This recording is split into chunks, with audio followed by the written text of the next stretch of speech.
안녕하세요. 저는 37살에 5살 된 아들을 키우고 있는 여자입니다. 제가 여기에 사연을 올리게 된 이유는 그날의 기억을 지우고 싶은 것도 있지만 제가 겪은 사연을 알리게 되면서 도움이 되실 수도 있을 것 같아 어렵게 마음 잡아 신청해 봅니다. 저는 결혼하는 데까지 정말 우여곡절이 많았어요. 사랑하는 사람과 결혼하는 게 이렇게까지 힘이 들 거라고 생각한 적 없었는데 시어머니의 돌변하는 태도가 상당한 스트레스로 오게 됐었죠.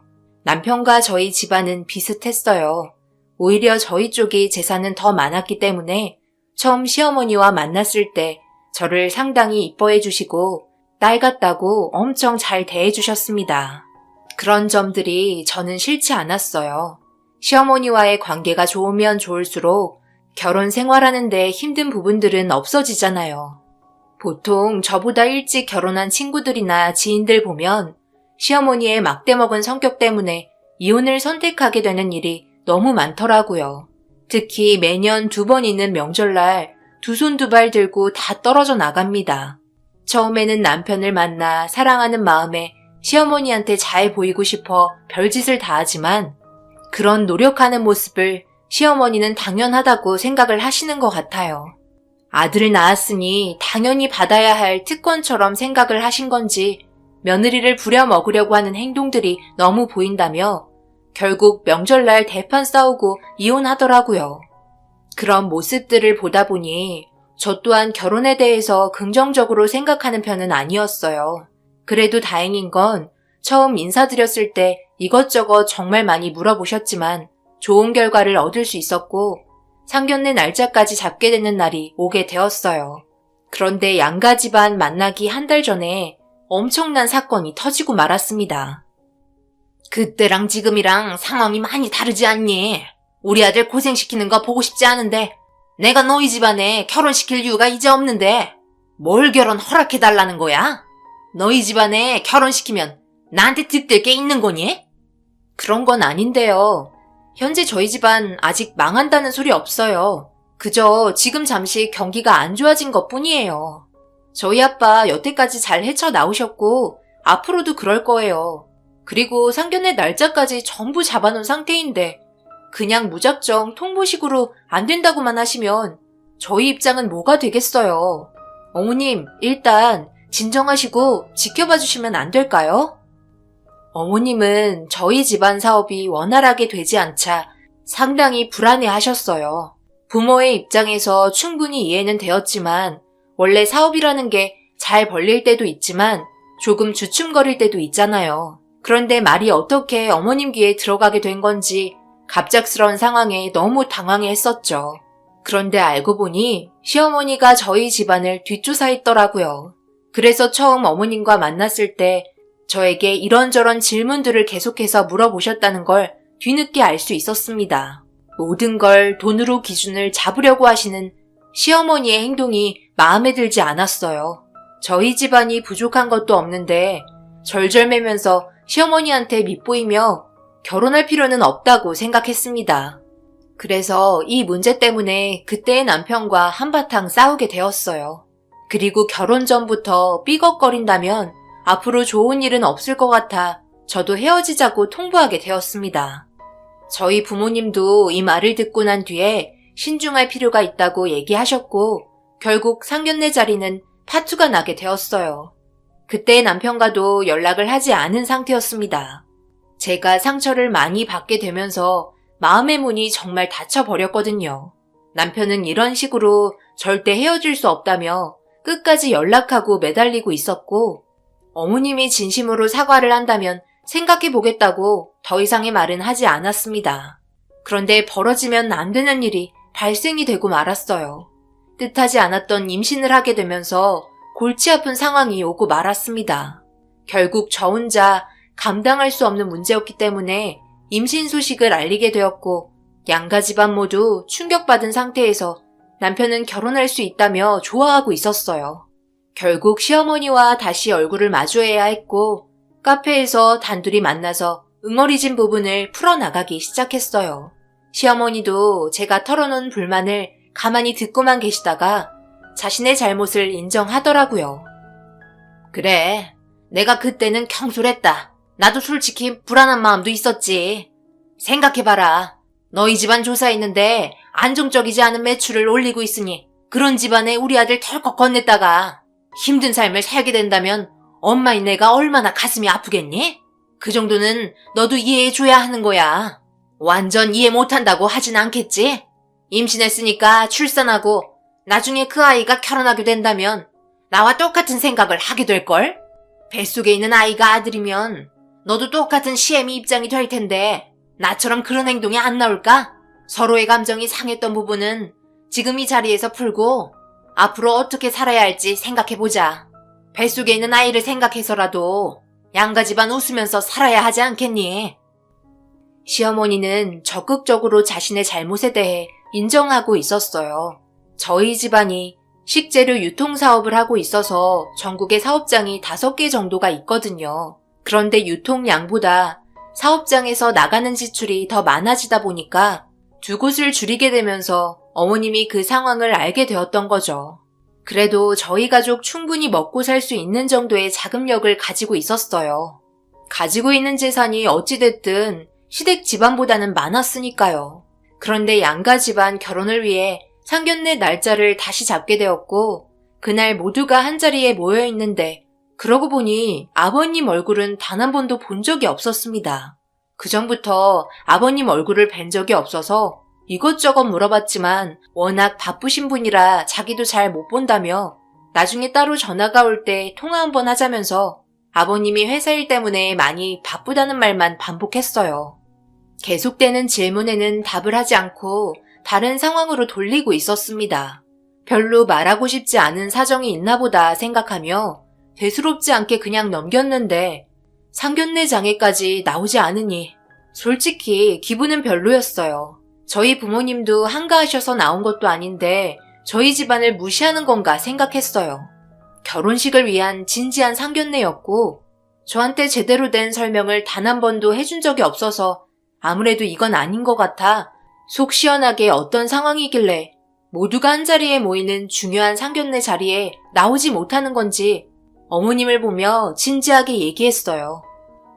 어머님, 그래도 인생에 단 한 번뿐인 상견례 자리이고 저희 부모님도 워낙 바쁘신 분들인데 그래도 저 결혼시키겠다고 시간 내셔서 자리에 참석해 주셨잖아요. 그런데 아버님이 자리에 안 나오신 건 솔직히 이건 아니라고 생각해요. 이 자리에서 저희가 납득할 수 있게 상황을 설명해 주셨으면 좋겠어요. 그래야지 마음도 편할 것 같아요. 그게 우리 남편이 병에 걸렸어. 그래서 그래.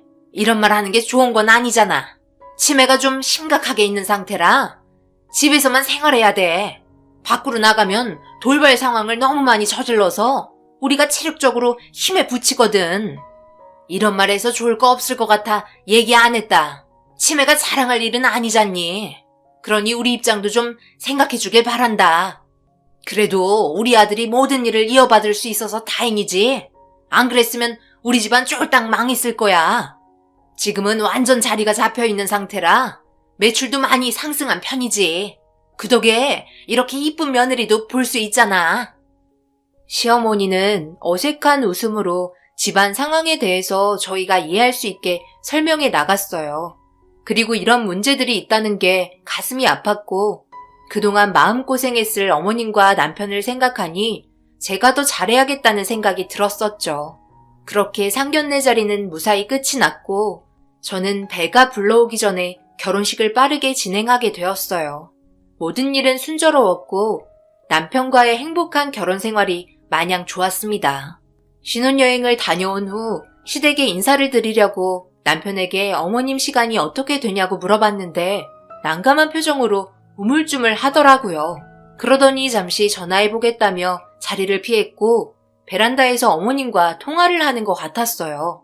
한참을 통화하더니 고개를 푹 숙인 채 급하게 인사로 올 필요 없다며 나중에 따로 부를 때 얼굴 보자고 통보하셨습니다. 결혼하고 나서도 단 한 번도 시댁집에 들른 적이 없어서 궁금하기도 했었는데 무언가를 계속해서 숨기려고만 하는 느낌이 들어 여자의 촉으로 봤을 때 기분이 썩 좋지는 않았어요.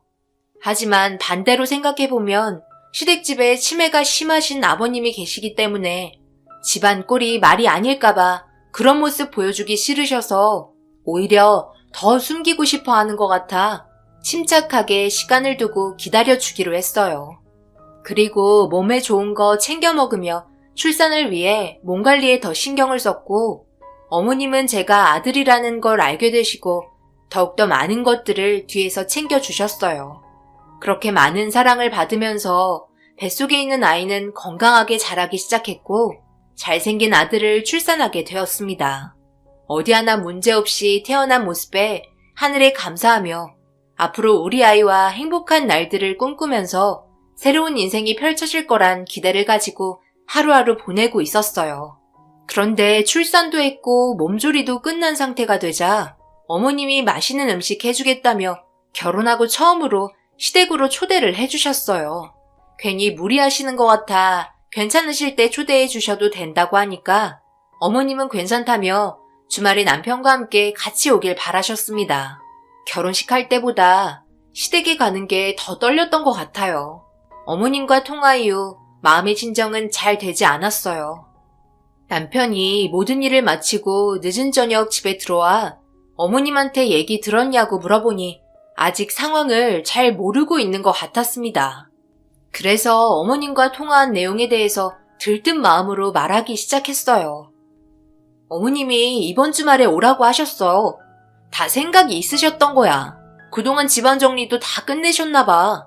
우리 아들 얼굴도 보고 싶다고 하시고 그동안 제대로 된 밥 한 끼 못 차려줘서 마음에 걸렸다고 이번에 신경 좀 써주신다고 하셨어. 어머니가 그랬다고? 갑자기? 나한테 단 한마디도 상의 없이 그런 결정을 독단적으로 혼자 결정하면 어쩌겠다는 거야? 왜? 내가 어머님 댁에 가는 게 싫은 거야? 말을 왜 그런 식으로 해, 서운하게.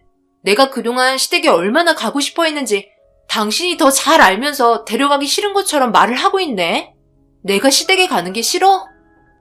싫은 게 아니라 혹시라도 무슨 일이 벌어질까봐 걱정돼서 그런 거지. 내가 언제 싫다고 말한 적 단 한 번이라도 있었어? 남편은 마지못해 가자고 얘기했어요.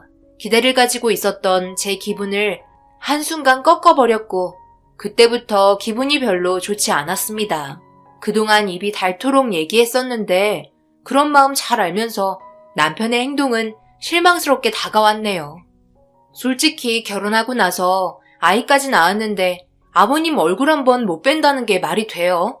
치매가 심하던 그렇지 않던 인사드려야 하는 건 당연하잖아요.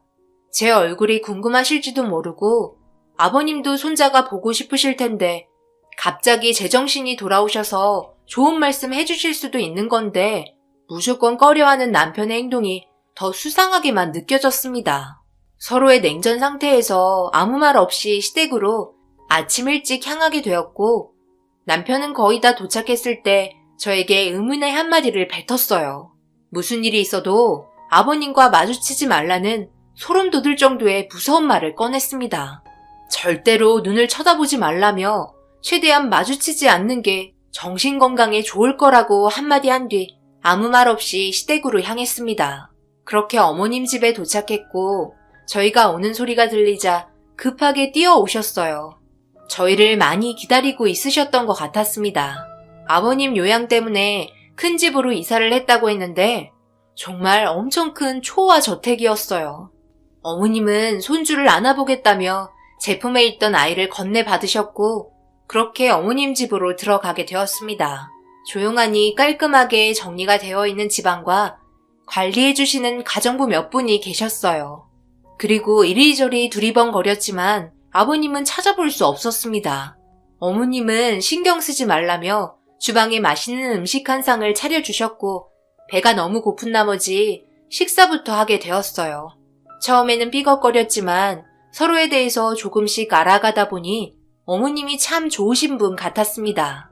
제 앞으로 이것저것 반찬을 밀어주셨고 신경 써주시는 행동 하나하나에 너무 고마웠어요. 그리고 이런 게 행복이구나 생각하며 모두가 둘러앉아 웃으면서 시간을 보내는데 앞으로도 계속 이어지길 바랬습니다. 어느덧 저녁 시간이 되었고 거실에서 신기한 눈빛으로 아이 보고 있는데 누군가 걸어 나오는 소리가 들리기 시작했어요. 2층에서 꽤 무거운 발걸음 소리에 자연스럽게 그쪽으로 고개가 돌아갔고 위에서 천천히 내려오고 있는 의문의 정체는 얼굴을 푹 내린 채 주방으로 걸어가기 시작했습니다. 딱 봐도 아버님인 것 같았어요. 그래서 남편한테 아버님 맞냐고 물어보니 고개를 끄덕이더라고요. 다가가서 인사라도 드리려고 일어나자 남편은 제 팔목을 잡더니 인상을 쓰면서 조용한 말투로 앉아 있으라며 공포에 질린 얼굴로 고개를 떨구고 있었습니다. 어머님 또한 몸을 덜덜 떨고 있었어요. 하지만 아버님의 치매가 너무 심각해서 건드는 순간 돌이킬 수 없는 돌발 행동이 나올 것 같다는 직감을 하게 되었습니다. 그래서 저도 조용하게 앉아서 주방을 계속 응시하고 있는데 저희가 먹다 남은 음식을 드시고 계시더라고요. 그런 모습이 낯설었고 아버님이 너무 신경 쓰이기 시작했어요. 그렇게 한참 동안 주방에서 식사를 하시고 자리에 일어나시더니 냉장고에서 먹을 거 몇 개를 가지고 다시 2층으로 올라가시더라고요. 저는 그런 모습을 계속해서 지켜보고 있었고 어머님과 남편이 숨을 죽인 채 움직이지도 않는 모습에 저 또한 엄청 긴장을 하기 시작했습니다. 그런데 아버님이 문을 천천히 닫으면서 저희가 앉아있는 곳을 뚫어지게 쳐다보고 있었고 저와 눈이 마주친 상태로 계속해서 바라보시더니 뒤늦게 문을 닫으셨어요. 문이 닫히는 순간 그제서야 숨을 쉴 수 있었어요.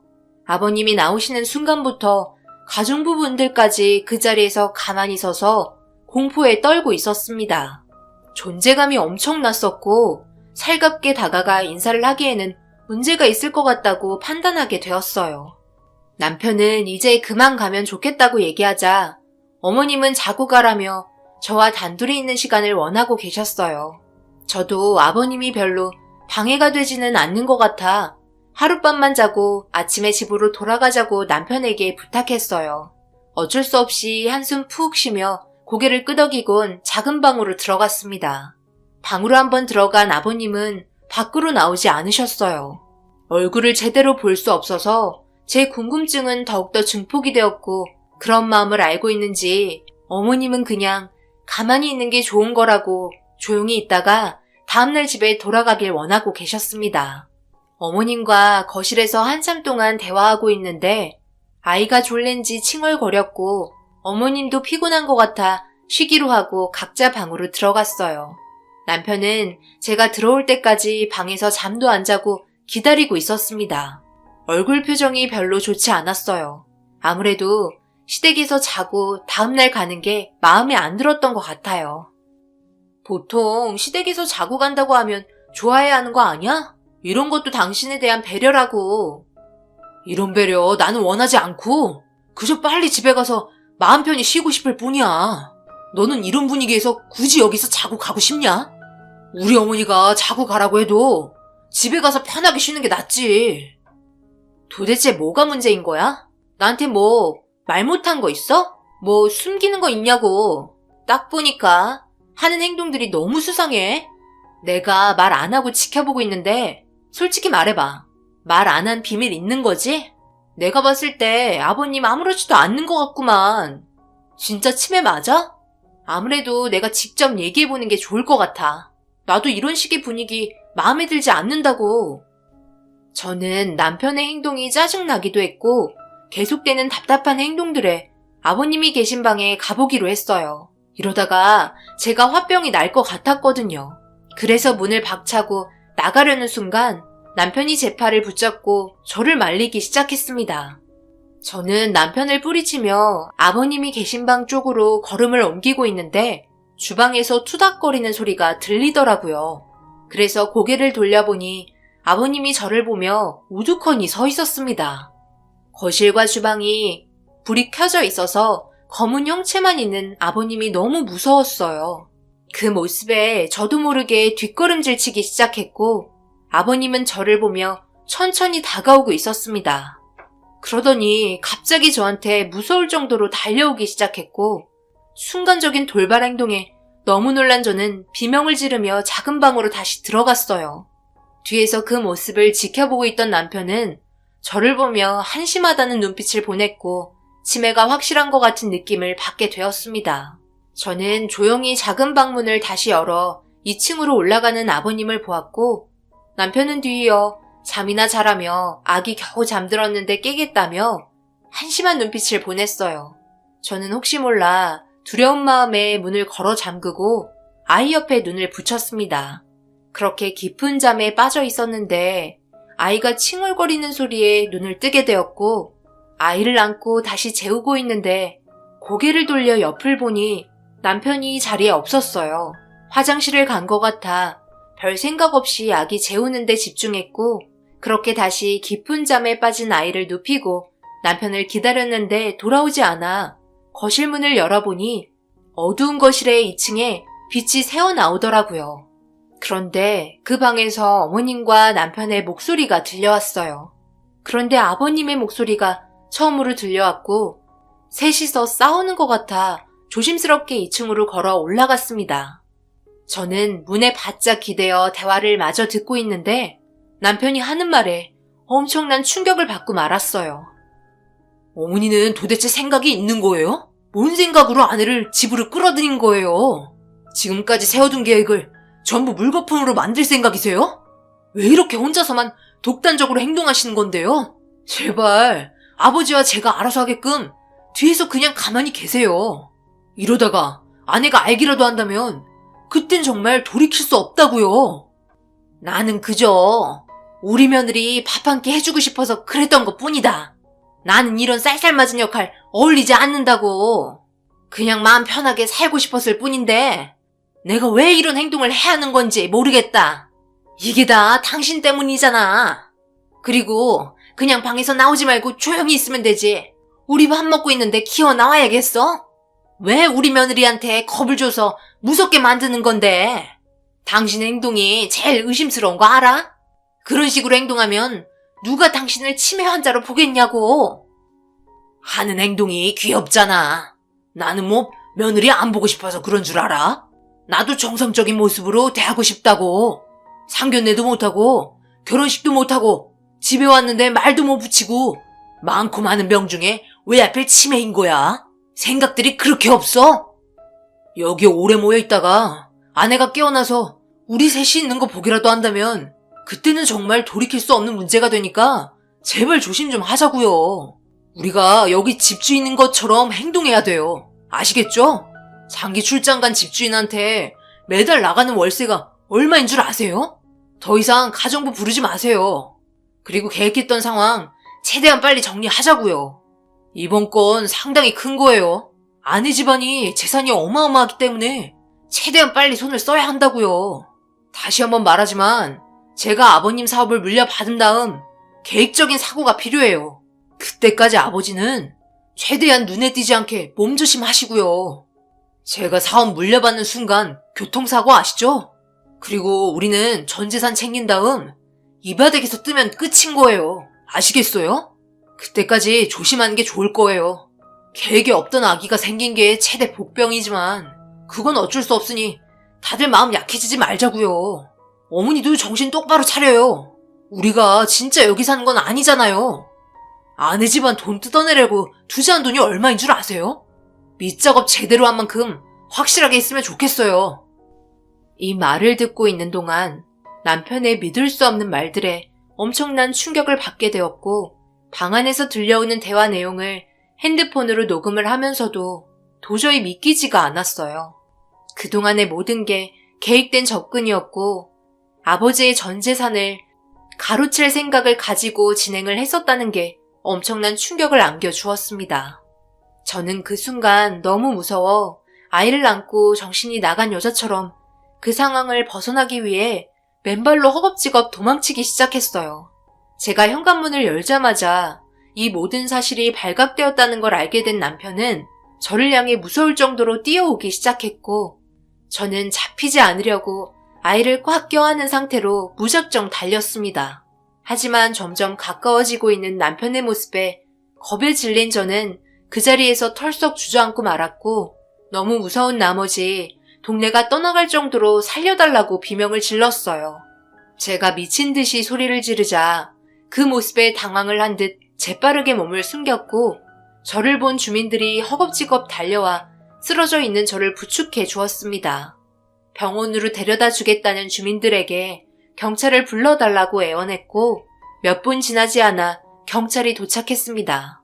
그리고 이 사실에 대해서 전부 설명을 한 다음 제가 도망친 집으로 향했는데 그 안에는 불이 꺼진 상태로 아무도 없었어요. 모두가 재빨리 도망을 친 상황이었고 경찰분들이 주변 일대를 수색하기 시작했어요. 만약 제가 이 사실을 듣지 않았다면 저희 집안이 어떻게 됐을지 너무나 큰 충격에 온몸이 소름이 돋았습니다. 그렇게 한참 동안 주변을 돌아다니면서 찾아봤지만 그 사람들을 찾을 수가 없었고 이 사실을 저희 부모님께 모두 알리자 믿을 수 없다며 엄마는 쓰러지셨고 아빠도 정신적인 충격에 상당히 힘들어하고 있었습니다. 그리고 더 충격인 건 남편이 저에게 말한 신상은 전부 다 사실이 아니었어요. 모든 게 거짓이었던 거죠. 모든 걸 계획적으로 접근하면서 많은 돈을 사용했기 때문에 저희는 의심조차 하지 않았습니다. 그렇게 시간이 흘러가면서 범인을 계속해서 찾지 못하는 상황이 오자 저희 신변에 걱정이 되기 시작했어요. 불이익을 받을까봐 너무 무서웠었죠. 그래도 생활은 해야 돼서 부모님과 장을 보다가 아기 기저귀가 축축해서 화장실 들려 갈아준 다음 나오는 도중 갑자기 장인 화장실 문이 열리더니 저와 아이를 누군가 낚아챘어요. 저는 너무 놀라 비명을 지르려고 하자 급하게 마스크를 벗으며 제 앞에 나타난 사람은 다름 아닌 어머님이었습니다. 저는 그 모습에 너무 놀라 당장 경찰에 신고하겠다고 하니 저를 보며 눈물을 흘리면서 미안하다고 무릎을 꿇더라고요. 그리곤 절대로 마트 밖으로 나가지 말라며 신신당부를 하기 시작했어요. 밖에는 아버님과 남편이 기다리고 있었습니다. 저희 재산을 뜯으려고 워낙 많은 돈을 사용했기 때문에 돌이킬 수 없는 극단적인 상황까지 생각을 하고 있는 것 같았어요. 그동안 저희를 계속 미행하고 있었고 어머님은 잠시 화장실 다녀오겠다고 한 뒤 저와 단둘이 만날 수 있는 기회를 엿보고 있었어요. 정말 미안하구나.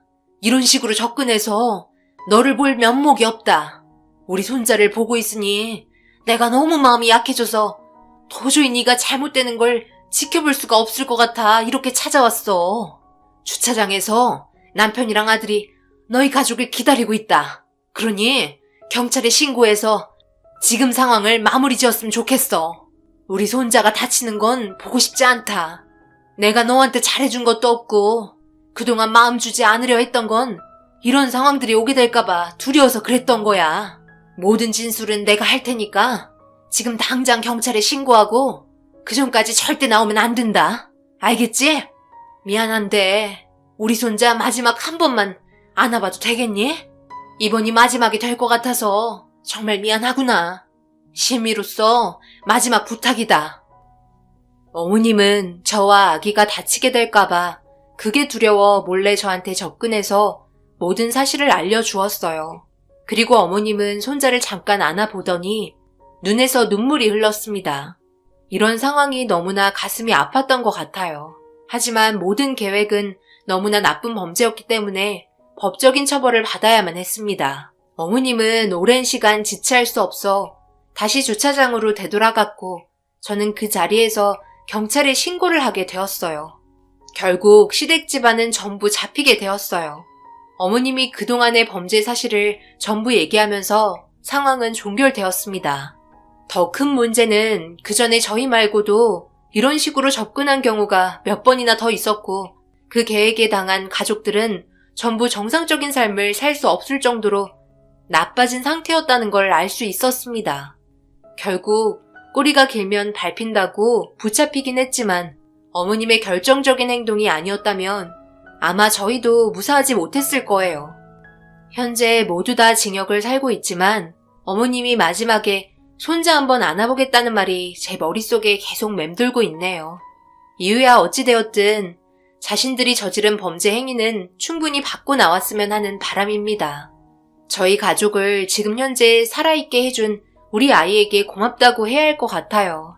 가슴 아픈 일들이지만 다 털어버리고 새 삶을 살아야겠습니다. 앞서 말한 대로 결혼할 때는 정말 신중해야 하고 모든 걸 겉모습만 보고 판단하면 안 됩니다.